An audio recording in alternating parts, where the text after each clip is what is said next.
Hey guys, Noelle Foley here with Ringside Collectibles, and it is day 2 of San Diego Comic-Con 2019, and we are here with Bill Miekina.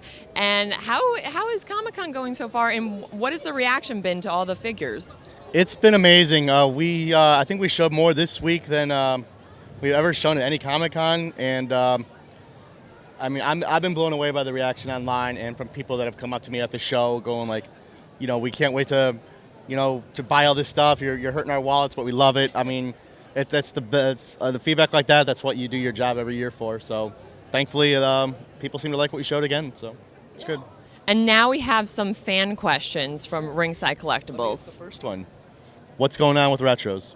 Yep. Can you talk about what's going on with the retro line? Obviously, we didn't show anything for retros for 2020. Retros is on hiatus for 2020. We know fans love them. We know that there is a great fan base for that. We do want to revisit it at some point, but for 2020, it is on hiatus. Will Wendy Richter, Gorilla, and Rated R Lita ever see the light of day? Wendy Richter, it's very possible. Gorilla Monsoon, obviously, we showed it at the panel that we are going to repurpose that figure in a different way, a better way. We're adding accessories, including some brand new accessories when we release that figure. And Rated R Lita, probably not, but that doesn't mean an Lita very similar might not show up down the line. Can we please get more attitude and ruthless aggression era mid-carders? It all depends on who WWE has signed to merchandise deals. Every year we put in a request, for certain people to be signed. Some of those are people from that era, but it all depends on who WWE signs to merchandise deals. If someone shows up that fits that bill, we'll probably put them in the line pretty quickly. Are Roderick Strong and Titus O'Neil NXT figures going to be released? It's not looking like they are, but obviously as we showed yesterday, Roderick Strong he's going to go in the main line because we've tried 2 different customized ways to get him out. Neither of them actually happened. Very frustrating. So he's going to go in the main line. So I'm sorry that, for all the people that wanted to buy Roderick Strong, I apologize to Roddy Strong for taking it so long to get that figure out, but there is a Roderick Strong coming in 2020, 100%. Titus O'Neil that figure might be repurposed in a different way at some point. Is Eric Bischoff signed to a WWE Legends deal? I have not heard anything yet.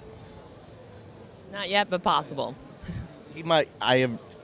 It's so new. I have no idea. I hope so. I mean, that would be someone I would like to work on a figure for, but as of now, I don't know. That'd be cool. Will the extra hands concept continue in the Elite line in 2020? That's going to be in the Elite line as long as the Elite line is a thing. Like, the reaction to that has been overwhelmingly positive. It's something that other toy companies were doing, and I got kind of jealous that their figures look so good posed with different types of hands that it's in the line for good. So don't worry, that one is not going away. Do you ever hear the feedback on part choices for figures from collectors and make part change for future figures for some of those characters? I did, actually. I think there was a Tommaso Ciampa that was shown where I think we used one torso, and then there was feedback that I think we probably should have used the more ripped torso. And so we were at a stage where we could affect that change, and then the final figure is out with the more defined torso, with all the more defined, the six-pack. Because, when someone puts that much work into making their body look good, we should reward that with making the figure look as good as possible. Oh, yeah. I mean, if I had a six-pack, I would certainly want my figure to have a six-pack as well. I have a one-pack, so. Same. Is there any effort being made to get more ECW and WCW talent into lineups? Yeah, again, it all comes down to who WWE has under a Legends deal, merchandise deal. We put in requests, and if they sign some of those people, we will use them in the line. I mean, as far as what we showed today in the show, I'm not aware of any new signings subsequently, but that doesn't mean that some might be underway that I'm not aware of, and then it'll show up on the next list as hey, we signed this guy to a merchandise deal. Oh yeah, we'll make a figure of that, 100%. Yeah. Are we going to get a Firefly Funhouse playset of the characters from the Funhouse as figures? I'd like to get that in the lineup. That would be something that would have been really good for the Elite the multi-packs we were doing, but that SKU is sort of changing next year into the Elite 2-packs, just because like the demise of Toys R Us really kind of hurts that would be a perfect item for a Toys R Us. So now that they're no longer there, it kind of changes how we have to get certain stuff in the lineup. So when I saw that, I'm like, God, we got to get that in the lineup. But like going forward, like how do we do that in a marketplace where Toys R Us doesn't exist? So it's a little bit more challenging to get something like that in the lineup, but that doesn't mean we don't want to get it in the lineup. I miss Toys R Us. I don't even want to talk. I drive by a Toys R Us by my house, and they keep the lights on the sign on and the lights inside. No. And it's like I look at it and it's like, why are you doing this to me? I feel like that's even more depressing to keep the lights on when it's gone out of business. Yeah, the lights are on. They didn't even bother to take down the sign. They didn't bother to turn off the lights in the store. It's like tempting me. It's like, oh, it's Toys R Us open. No, it's not. No, it's not. Any updates on the new WCW or ECW belts? In terms of having them as figure accessories? Yeah. There was something we were working on to have out in 2020, but plans changed, so it got kind of knocked back. So it is something we know fans want. We were trying to figure out the best way to put it in the line with a relevant figure choice.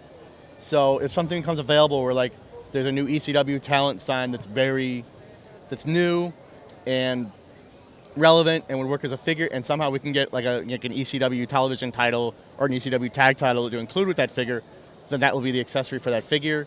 But it's all a matter of like waiting to see like who's available to do that with. What does the future hold for Build-A-Figure? It's something, obviously we're doing it with the WrestleMania Build-A-Figure. You buy all 4 WrestleMania figures this year, and you get the parts to build Danny Davis, who I believe is the first official referee figure. So it's something we'll probably use here and there where we think it'll have the most impact. Awesome. Why hasn't the Spring Punch body mold been used on any retro figures since Roman Reigns in Series 1? I don't know the answer to that, honestly. I haven't worked on the retros in a bit, so we don't have an answer exactly. Will it ever be used again on a retro figure? Again, retros are on hiatus, so maybe if and when they're off hiatus, it's something we'll probably reconsider at some point, but I don't have definitive answers on that. Will the Best of Attitude Era figures be continuing? Not as its own separate line. I think Attitude Era figures will be rolled into the line in a different way going forward. Cool. Are there any current plans to revive or come out with a separate line similar to the Flashback Elites or Legends? It's a possibility at some point. We're kind of doing something similar to that with the Survivor Series lineup for Walmart this year. There's a mix of modern superstars and classic superstars. There's a nice way to get like a Don Morocco out there to be the most meaningful way to get him out. So it's something that like situations like that present themselves, we'll do like a mix of, talent from today and talent from the past to try to get everyone as excited about the line as possible. Is the Epic Moment series done? Epic Moments? For now, yes. It's Elite 2-packs is sort of taking that slot in the lineup in 2020. Will we ever complete the Nation of Domination in figure form? Who are we missing from that? Is it because we did Godfather, we did D'Lo, we did The Rock, Mark Henry in Nation Colors, it's possible. We did Farouk. Ahmed Johnson would probably be the difficult one at this point, but he was sort of like, he was there for like 2 weeks and then he was injured really quickly. So, yeah, I could see us doing another flashback Mark Henry again. He had a limited release in the TRU Fan Central line, right when TRU was kind of going through their issues. So I don't see why we wouldn't at some point, but there's nothing definitively scheduled on that. Now that we have Viscera and Mabel, what about Big Daddy V? I think Big Daddy V would make a great action figure, just a huge body covered with all those crazy tattoos and the suspenders. I think there's a pretty good chance of that. Yeah, No, I would like to see that. no work done on it yet, but it's something where it's like, I don't know, we'll try to find a SummerSlam that he wrestled in every year, just have a a Mabel variant for the SummerSlam series. It seems like a fun little thing to do. Yeah. Besides Gooker and Asuka, has there been any figures that you have wanted to make but haven't been able to make work due to budget reasons?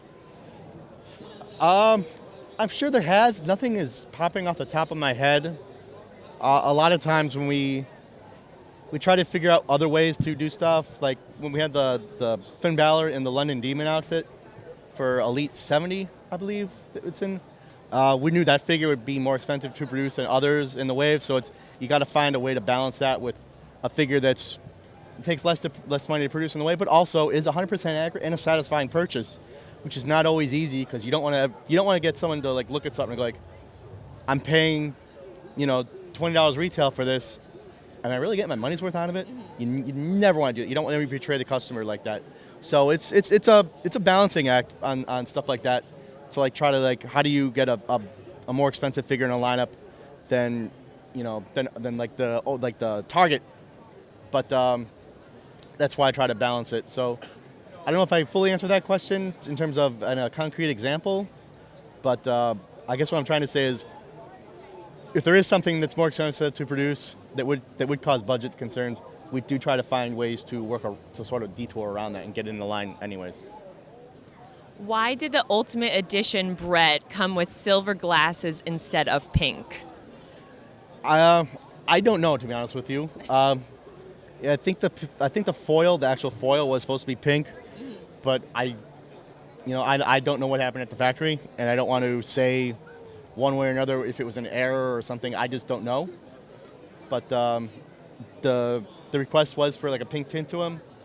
I still think, for $30 that Bret Hart, I mean, if you're really not going to purchase it because there's now the tinting on the sunglasses is less pink than you want, then I don't know what else I can say that would convince you otherwise. So I hope that's not stopping you from buying it.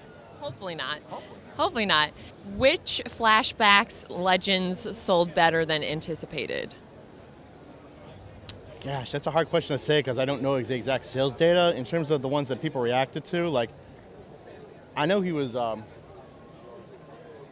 reaction to Harley Race has been kind of surprising. Like, he was. I didn't realize that many people wanted a Harley Race, to the point where like the prices for that figure are so high as they are. That one was a little bit surprising in terms of like, I did not realize how many people wanted a Harley Race. So, it's something we keep in mind. It seems like something that, down the road, if an opportunity presents itself to like put out another Harley, maybe with like a slight tweak at some point, just to make sure that if you have the original, you're not getting kind of done over by putting out something similar. So that's probably the one that really that many people want a Harley Race. I would have never guessed. Will we ever see Zack Ryder and Curt Hawkins figures in their WrestleMania 35 gear? Well, they did actually. They made me another really nice shirt. I think they're trying to butter me up for getting them new figures, and I think so. Who knows? It might work. I'm only human. I might be susceptible to bribes and flattery, so who knows? To celebrate Make Bill Sweat 2, I think we got another shirt to reveal right now.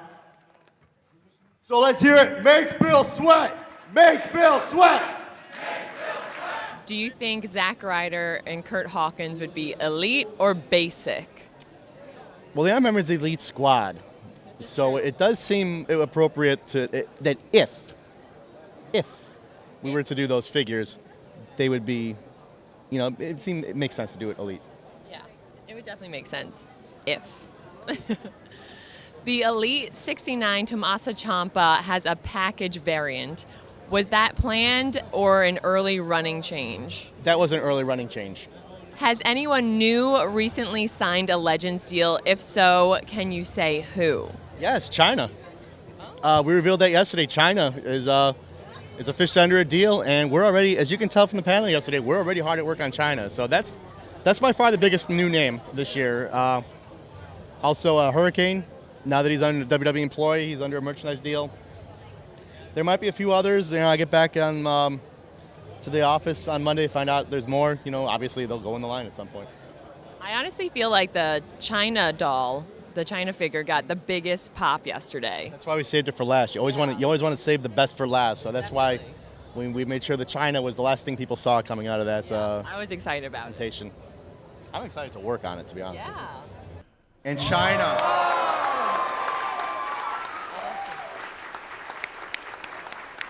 Yeah, so China will be in the line. Any plans for any NXT UK characters to come out in 2019 or 2020? 2019, no. The 2019 line is pretty much wrapped up at this point. 2020, there might be. That show does very well on the network. I'm not sure if every single person on that show is signed to a WWE merchandise deal. So it kind of all depends on which of those characters are or are not. There's certain people on that show I think would work very well as action figures. So, are there any new playsets, rings, or entrance stages coming out? I guess the biggest news is the Masters of the Universe is coming with this pretty sweet, Castle Grayskull themed wrestling ring playset. That's the biggest news from the show as far as playsets, and the actual line itself. I mean, this is. 80s nostalgia right now is the thing, and we're on top of it, as you can tell. Can you please stop releasing the women's elite figures as exclusives? Yes and no. Not every women's elite figure in the line in 2020 is going to be an exclusive, but there are going to be some exclusives that are women talent. Why was Shinsuke Nakamura included in the Ultimate Edition line? Because he's the main thing we're doing with the Ultimate line is the increased posability with the extra joints in the arms and the feet, and someone who does a lot of pre-entrance posing is Shinsuke Nakamura. And at the time when we planned the line, he was, main eventing WrestleMania against AJ Styles, and he shows up in this really boss entrance outfit. It's like, that's a no-brainer. We're doing that. So, obviously between the time when we started working on it and the time that it came out, his TV time has been a little up and down, a little inconsistent. Thankfully, now he seems to be back as Intercontinental Champion. Seems to be peaking at the right time for that figure to come out. But at the time, it made all the sense in the world to do it, and I still think it makes all the sense in the world to do it because the figure is awesome. Oh yeah. I mean, if you really don't want that figure, I do not know, kind of what's wrong with you. So. Yeah, we would not want to be friends with you. Yeah. Are basics and battle packs still selling well for Mattel overall? Oh yeah, absolutely. Last year, the basics line was actually the #1 pure action figure line in the U.S. So, yeah, the answer is yes. Yes, they are. Will we be getting more cloth accessories in the future, like the Ciampa pants? It's a character-by-character basis, honestly. It depends on, what the look of the entrance attire is, what the budget for the line is, what the deco of the figure is. It's something I always want to include if possible, but there's a lot of things that go into it. You can't include everything and then not make money on the items. So you have to balance it out, where you can sort of pick your battles to include something a little above and beyond the removable pants for Tommaso Ciampa. But it's something, obviously I'm a big fan of soft good accessories. I think the fans have grown to love them. So the answer is yes, we will be going forward, case by case basis. Awesome. Some new elite lines like 67 and 69 have been very high quality overall with several new characters. Is this pattern going to continue? I think based off what we revealed yesterday, the answer is yes. We revealed a lot of new characters that are having their first time figures, not only either first time elite releases or first time ever releases in the, our lines.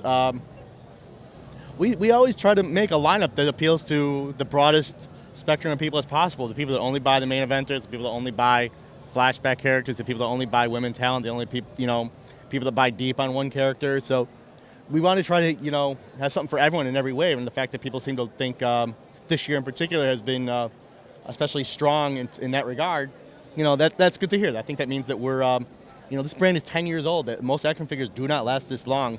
The fact that we're still doing it, it's still going strong, and people still want to buy it. That's great news. Can you explain the decision-making process about which characters get chase figures? It's the characters, I think, that that maybe aren't as high profile, so they might not have as much TV time as other characters, and so in order way to like avoid maybe people that are unfamiliar with them not purchasing them and backing up on the shelves, which is an issue with all retail lines, is to sort of give the incentive to buy it, because if you see the Chase one, it's rare, and some people just like to buy rare stuff. Or it's a case where I like this character, but I don't like that outfit, but I like this outfit, and if we make it in the outfit they don't like, they're not going to buy it. If we make it in the outfit they do, they will. It's to sort of give more of a more options on characters that we think might need like a little extra boost, just to make sure that everything sells on schedule, on time, and then by the time that wave is done, the next wave is in, and keep things get things in stores when they're scheduled to when they're supposed to hit. Awesome. Has the Top Talent program been successful from Mattel's point of view? Absolutely. One of the requests from the retailers was to have more of like the top level guys in stores at all time, because in the past sometimes when you ship a wave in, the bigger names sell first, because those are the ones that like the parents are more familiar with, or the kids that just getting into the brand name are more familiar with, and those are the ones that they want. So those are the ones that sell out the quickest, and it's a way for those characters to always be on shelf, so that when you go to a store, the best variety is always available. There'll always be like your bigger names on the shelf, but also the characters that appeal more to the specialized collectors, or the people that want to buy deep in terms of characters. It's another way for us to try to have something for everyone in the stores when you go, because we know that there are people that are going to buy, that build their armies, and they might already have AJ Styles. They don't necessarily need them, but then there's also that kid who's watching it for the first time, loves AJ Styles, and wants that figure. If it only comes out like twice a year, that kid is not going to be able to buy the figure. This is a way to make sure that everyone is able to when someone goes into a store to buy our product, we're trying to make it the best way possible that they always walk out with something to buy. Awesome. Well, thank you so much, Bill, for answering all these questions. And is there any last words that you would like to say to all the Ringside Collectibles fans out there? Again, you're probably sick of this sign-off by now, but thanks for supporting the line.